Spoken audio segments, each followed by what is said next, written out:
నమస్తే అండి. అందరికీ బాగున్నారా? మీ అందరికీ తెలిసే ఉండొచ్చు కదా, మంగళవారం కానీ శుక్రవారం కానీ ఉప్పు దీపం అనేది పెట్టుకుంటాము. నేను కూడా కొన్ని సంవత్సరాలుగా పెడుతున్నానండి. అయితే ఇక్కడ నేను చెప్పాల్సిన విషయం ఏంటంటేనండి, చాలామంది ఆర్భాటాలకు పోయి లేనిపోనివన్నీ నెత్తిన వేసుకుంటూ ఉంటారండి. అంటే నెత్తిన వేసుకోవడం అంటే అవసరమా అండి మనకి లేనిపోని ఆర్భాటాలు, లేనిపోని పద్ధతులు? వాళ్ళెవరో చేశారని మనం కూడా చేయడం, వాళ్ళు అలా చేస్తున్నారు కాబట్టి మనం కూడా ఇలానే చెయ్యాలి. ఎందుకొచ్చిందండి అవన్నీ కూడాని?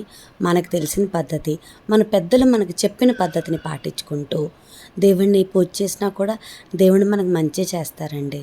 అతను అంటే దేవుడు ఎప్పుడు కూడా మనకి చెడు కోరుకోరండి.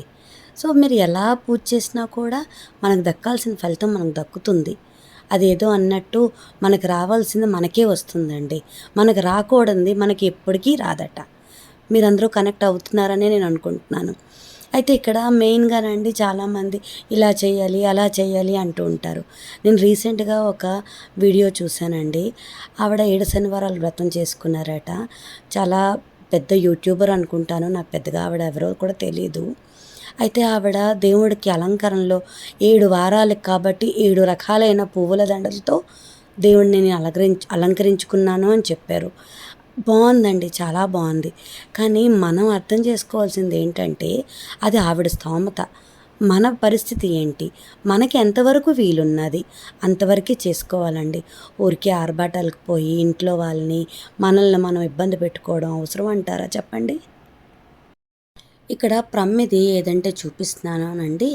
ఇది గోవు తాలూకా అంటే ఆవు తాలూకా పేడ, పాలు, పెరుగు, నెయ్యి, దాని మూత్రంతో కలిసి తయారు చేసిన దీపం అండి అది. అందులో దీపం వెలిగించుకుంటే మంచిదట. అందుకని ఇది నేను కూడా చేసుకున్నాను.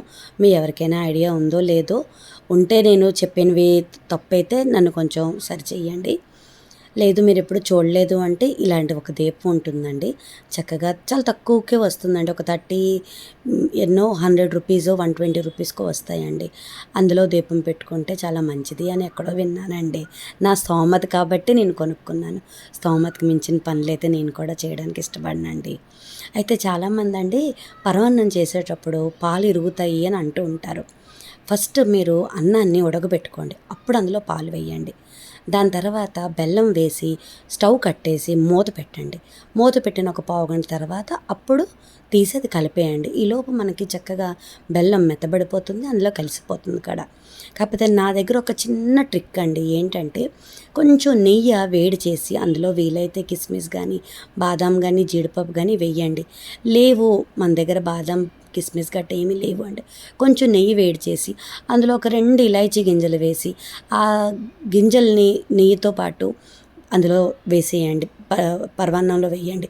చాలా బాగుంటుందండి. స్మెల్ కూడా చాలా బాగా వస్తుంది. ఇక్కడైతే నేను ఎవరిని ఉద్దేశపూర్వకంగా ఏమీ అనే ఉద్దేశాలు నాకు లేవండి.